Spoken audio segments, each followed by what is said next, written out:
मंगलवार को लापता होने वाली अलमीना खातून एक कब्रिस्तान के पुराने कब्र के अंदर मिली है उनकी लाश। कुछ दरिंदों ने मारने के बाद उन्हें पुरानी कब्र के अंदर दफन कर दिया है। अल्लाहु अकबर।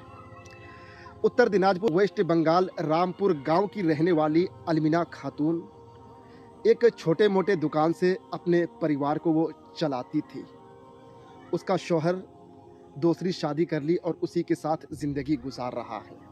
अलमीना खातून काफ़ी ज़्यादा दिक्कत और परेशानियों का सामना करने के बाद अपने बच्चों की वो परवरिश करती थी। मेरे दोस्त, आपको पता होगा कि जिस घर में कोई कमाने वाला ना हो उस घर की हालत क्या होती है। और अलमीना खातून इस छोटे मोटे दुकान से अपने तीनों बच्चों की वो परवरिश करती थी। 14-15 साल का एक लड़का है और 8-9 साल की 2 लड़कियां हैं, जिनके चेहरों को देख कर के वो खुशहाल ज़िंदगी गुजारती थी। मंगलवार को 12 बजे वो रामपुर गांव से हाथीमारा बैंक में गई थी पैसा विड्रॉल करने के लिए।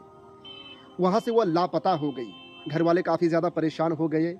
शाम होने के बाद आसपास के गांव में ढूंढने लगे। यहाँ तक के चाकुलिया थाने में जाने के बाद रिपोर्ट भी की, सोशल मीडिया पे उनके बारे में पोस्ट भी किया गया। फिर भी 2-3 दिन से इनके बारे में कोई अता पता ना मिला। और जुमा की नमाज के बाद उत्तर दिनाजपुर के अक्सर लोग कब्रिस्तान में जाते हैं। तो लोग जब कब्रिस्तान गए तो जाने के बाद देखा कि एक पुराने कब्र के अंदर उनकी लाश पड़ी हुई है। जैसे ही बात फैल गई, काफ़ी सारे लोग आ गए। चाकुलिया थाने से पुलिस भी उसको बाहर निकाला गया। तो लड़की की बहन ने जैसे ही देखा तुरंत पहचान लिया कि ये मेरी बड़ी बहन अलमीना खातून है। काफ़ी ज़्यादा रोने लगी और बच्चे भी रोने लगे और लाश को पोस्टमार्टम के लिए भेज दिया गया है। मेरे दोस्त, कहने का मतलब यह है कि इंसान सिर्फ जिस्म और जिस्मानियत के एतबार से इंसान है, दिल के एतबार से दरिंदे से भी बदतर हो चुका है। इंसान सिर्फ शक्ल और सूरत के एतबार से इंसान है और दिल के एतबार से ना दरिंदे से भी बदतर हो चुका है।